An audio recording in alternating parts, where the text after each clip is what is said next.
Still no bird pie for Mr. Twit. Mr. Twit wasn't going to wait another week for his bird pie supper. He loved bird pie. It was his favourite meal, so that very same day he went after the birds again. This time he smeared all the top bars of the monkey cage with sticky glue, as well as the branches of the big dead tree. "Now I'll get you," he said, "whichever one you sit on."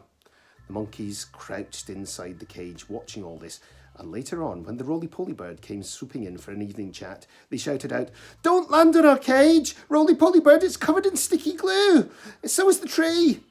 And that evening, as the sun went down and all the birds came in again to roost, the roly-poly bird flew around and around the monkey cage and the big dead tree, singing out his warning. "There's sticky stuff now on the cage and the tree. If you land on either, you'll never be free. So fly away, stay up high, or you'll finish up tomorrow in a hot bird pie."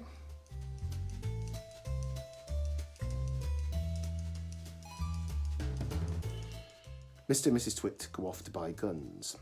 The next morning, when Mr. Twit came out with his huge basket, not a single bird was sitting on either the monkey cage or the big dead tree. They were all perched happily on the roof of Mr. Twit's house. The roly-poly bird was up there as well, and the monkeys were in the cage, and the whole lot of them were hooting with laughter at Mr. Twit. "I'll wipe that silly laugh off your beaks," Mr. Twit screamed at the birds. "I'll get you next time, you filthy feathery frumps. I'll wring your necks, the whole lot of you, and have you bubbling in the pot for bird pie before this day is out." "How are you going to do that?" asked Mrs. Twit, who had come outside to see what all the noise was about. "I won't have you smearing sticky glue all over the roof of our house." Mr. Twit got very excited. "I've got a great idea," he cried. He didn't bother to keep his voice down because he didn't think the monkeys could understand. "We'll both go into town right away and we'll buy a gun each," he shouted. "How's that?" "Brilliant!" cried Mrs. Twit, grinning and showing her long yellow teeth. "We'll buy those big shotguns that spray out 50 bullets or more with each bang." "Exactly," said Mr. Twit.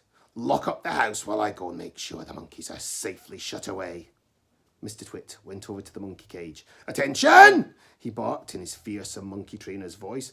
"Upside down, the lot of you, and jump to it, one on top of the other. Quick, get on with it, or you'll feel Mrs. Twit stick across your backsides."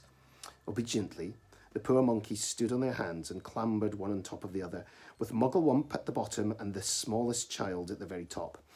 "Now, stay there until we come back," Mr. Twit ordered. "Don't you dare move, and don't overbalance. When we return in 2 or 3 hours' time, I shall expect to find you all in exactly the same position as you are now. You understand?" With that, Mr. Twit marched away. Mrs. Twit went with him, and the monkeys were left all alone with the birds.